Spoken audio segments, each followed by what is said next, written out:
give you the treasures and riches stored in secret places.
Ginto. Ang tatlong elemento na ito ay ang creek, old tree, at saka mga big rocks.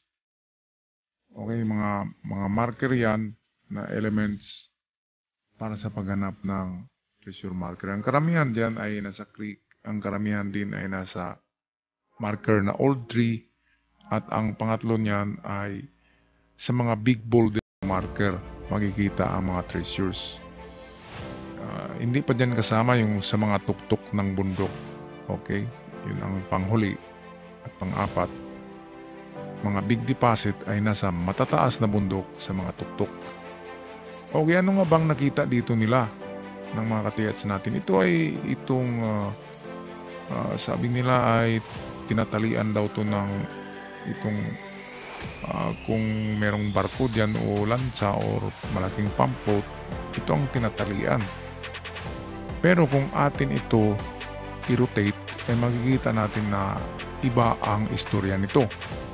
Kagaya dito, nandito yung hati at nandito yung kanyang nagsasabi na there is a treasure or an item buried.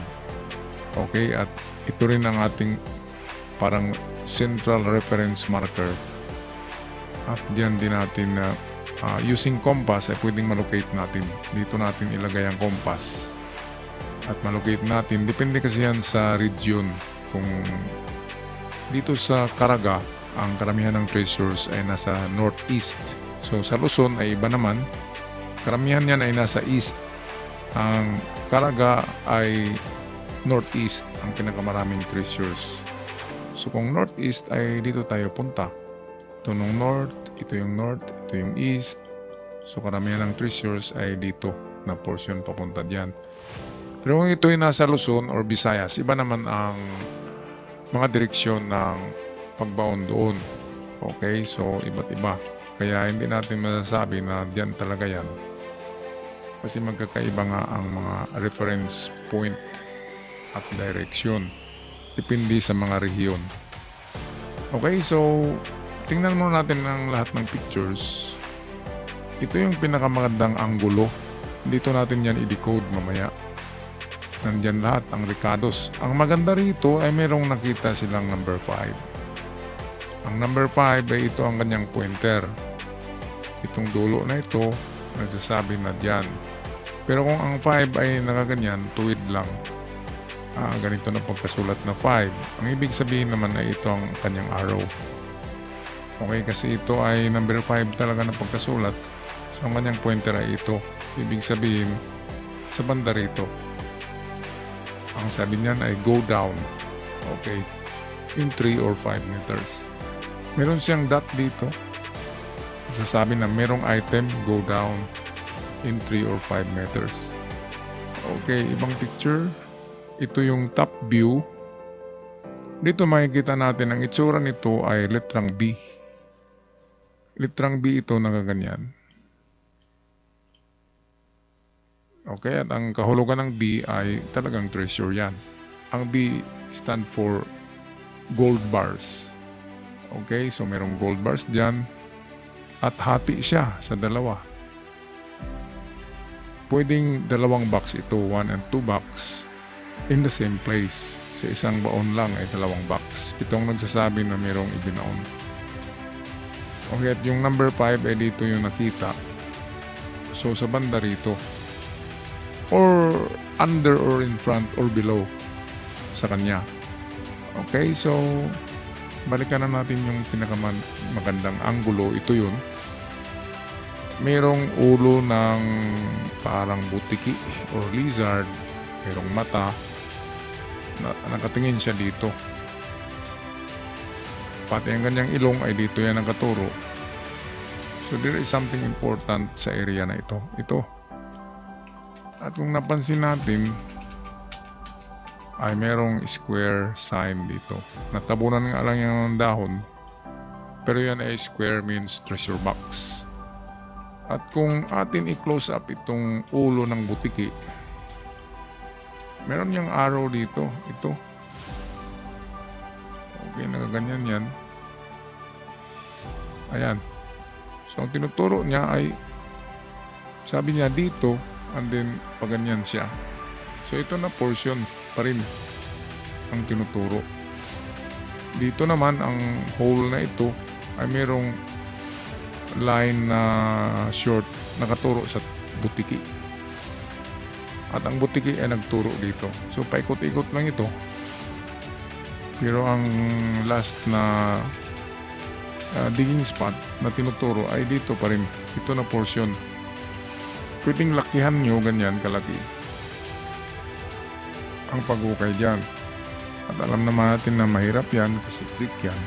Natural water trap ang inyong kalaban dyan, mga katiyats. Kaya sa aking advice ay gamit kayo ng tusok-tusok system. Yung ginagamitan ng kabelya. Okay? Example ito yun. Ang inyong pangtusok. Meron siyang handle na tubo dito, handle. Tusok-tusok nyo lang yan, dyan. At kung saan merong tatamaan na medyo malapad, ay tsaka nyo hukain, tanggalin kung ano man yun. Pero to give you a picture kung anong meron dyan, hindi yan kagad matagpuan nyo ang treasure box. Ang nilalagay dyan ay semento na kwadrado, concrete box ang tawag or concrete vault, kung saan sa loob nito ay mga gold bars. At ibinaon yan dyan.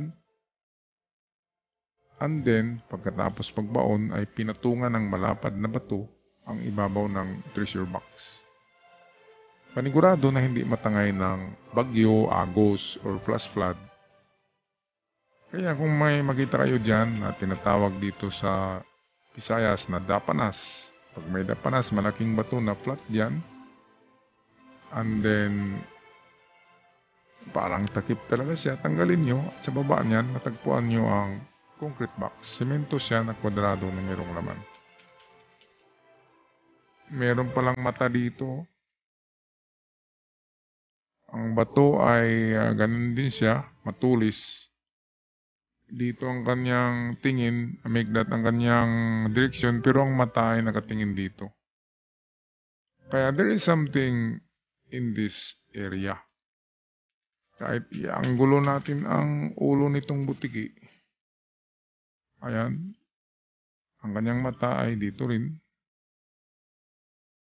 So ito talaga na area.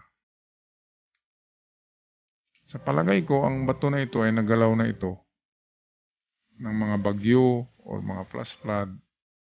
Kasi parang hindi na siya yung parang hindi na naka-angle ng eksakto. Kasi ito ay nakaturo na paitaas. Palagay ko noong unang panahon, ang ginawa yan ay straight pa ito. Itong linya na yan, nagaganyan yan. At ito rin ay nagturo pababa sana. Pero palagay ko ay nagalaw nga ng kalikasan. Ang bato na yan siguro sa flash flood. Kaya para sa akin, hindi na tayo pupunta ng malayo pa. Dito mayroong indicator na mayroong treasure box kasi yan ay square. Karamihan ng square ay treasure under. So pwedeng sa baba nitong bato. Pwedeng ito na bato sa baba niya kasi diyan rin nakatingin yung butiki.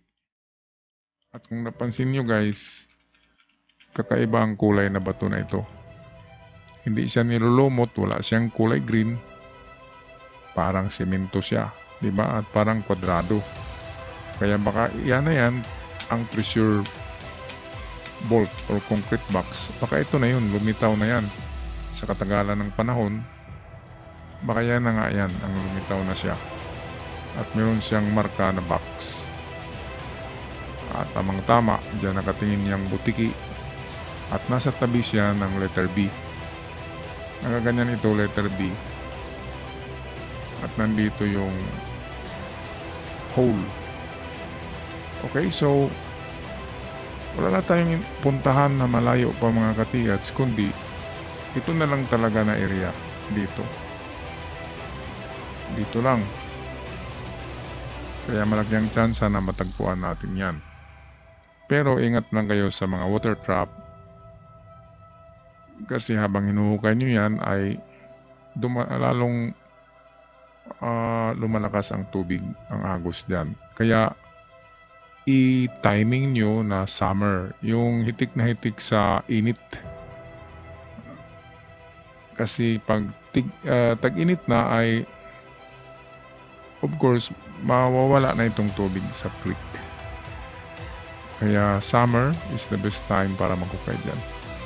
Okay, ako'y magpaalam ng mga katiyats. May the fortune be with you all and don't stop chasing for that Yamashita gold. Ciao for now!